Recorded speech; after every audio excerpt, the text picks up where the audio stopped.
Sudden changes are sweeping over the land. The approaching storm may seem violent and destructive to us, but to nature, it's a new beginning of the cycle of life.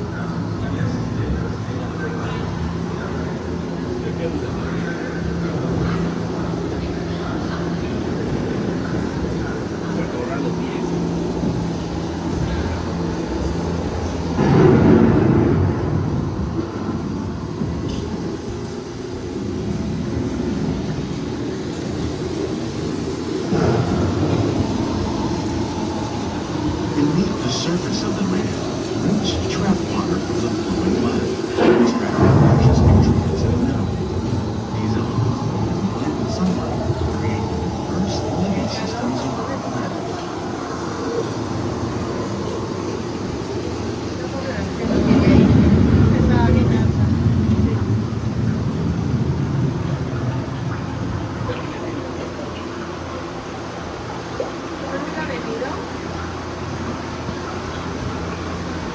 One of those living systems is the rainforest, home to the most amazing concentration of life on our planet.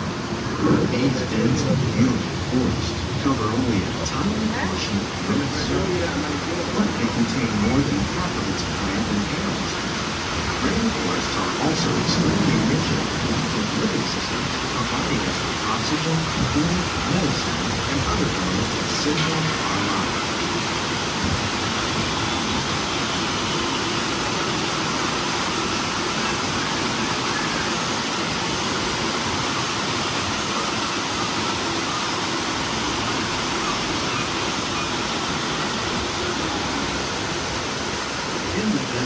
Nature has created a very different, no less beautiful living system. And while this arid landscape may seem lifeless, it is very much alive.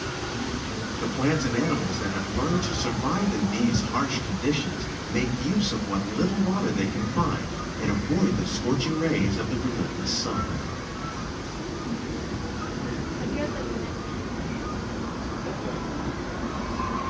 The American prairie once appeared as desolate and far.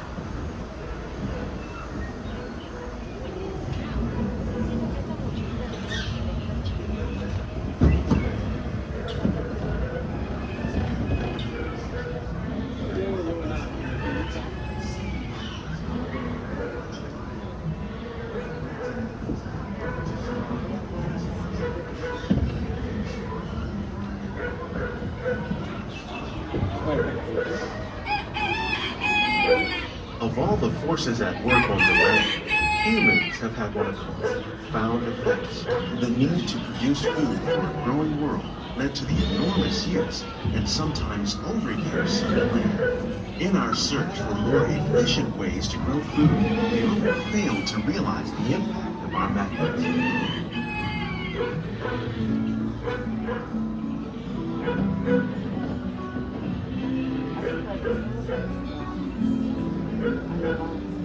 Today, we're learning to live with the land, discovering better ways to grow food that will assure both human and environmental well-being.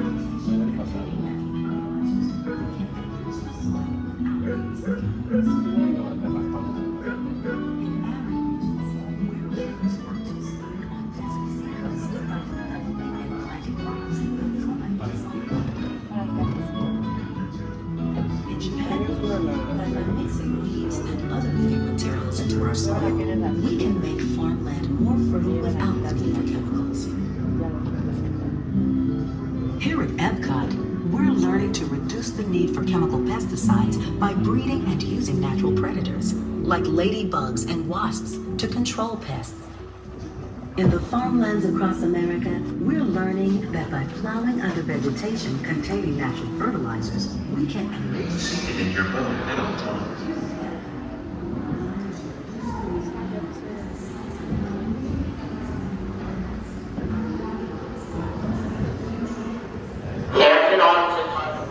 Welcome to our living laboratory, where scientists from EPCOT and the U.S. Department of Agriculture are exploring innovative ways to produce beautiful harvests now and into the future.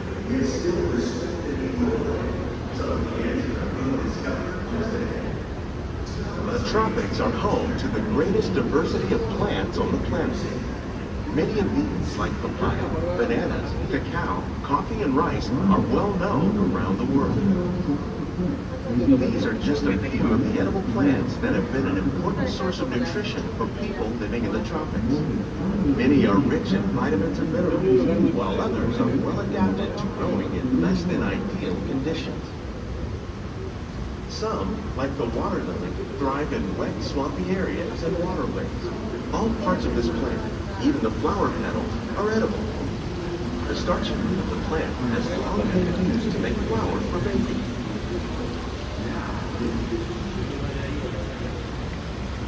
One day, many of these lesser-known tropical plants may be as important as the bananas growing on both sides of the boat. More than 28 million tons of bananas are eaten annually, making it the most popular fruit in the world.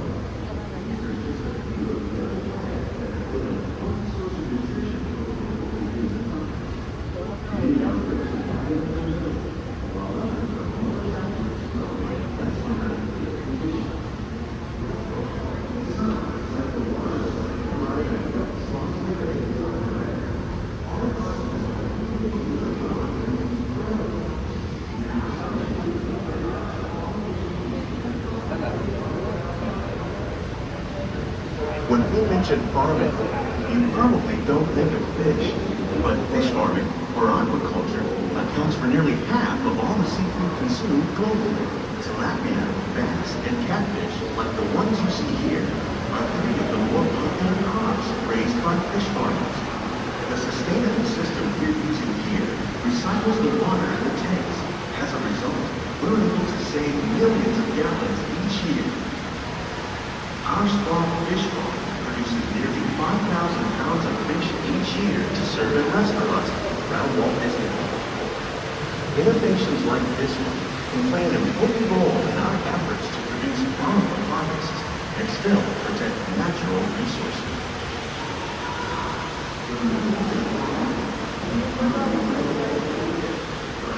Everyday diet. The common grains growing here, maize, sorghum, and millet, plus rice, account for nearly 2/3 of our global food consumption. Learning how to increase yield to these staples is an important goal of research around the world.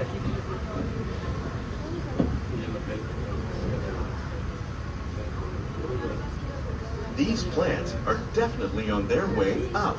Innovative growing techniques like these increase yields while more efficiently using resources like water, fertilizer, and pesticides. Another innovation at work here is our integrated pest management program. By populating our greenhouses with beneficial insects that prey on harmful pests like aphids and flies, we are significantly reducing our reliance on conventional pesticides. We're growing these crops using our nutrient film system. This technique precisely controls and recycles water and nutrients. With it, we can produce over 27,000 heads of lettuce a year in this one small area.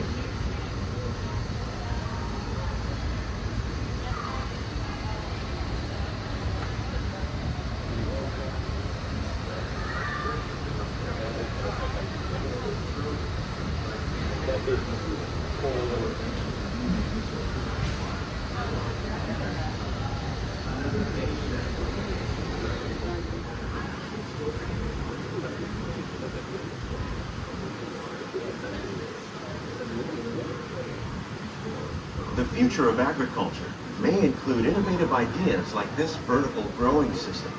Plants grown in this way use a fraction of the space required by traditional growing methods. That saves water and increases production. The aquaponics system on your left combines hydroponics with aquaculture. The fish provide a natural source of fertilizer for the plants, and the plants help keep the water clean for the fish. It's another great way to produce more while using less. In our lab, EPCOT scientists are working with the U.S. Department of Agriculture on a number of innovative projects. The goal of these efforts is to produce higher yielding and better quality plants.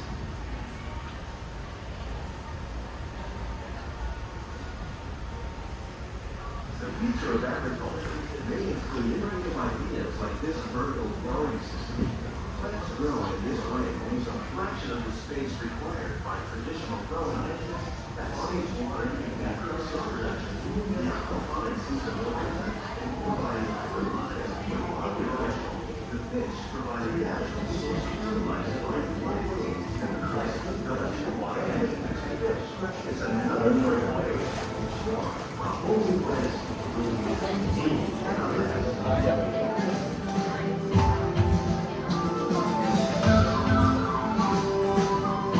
On behalf of Walt Disney World, we hope you've enjoyed this unique journey through our living laboratory.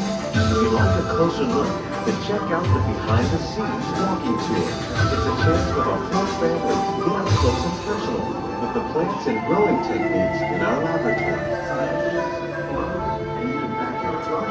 Please keep your hands and feet inside the boat and remain seated until the boat comes to a complete stop.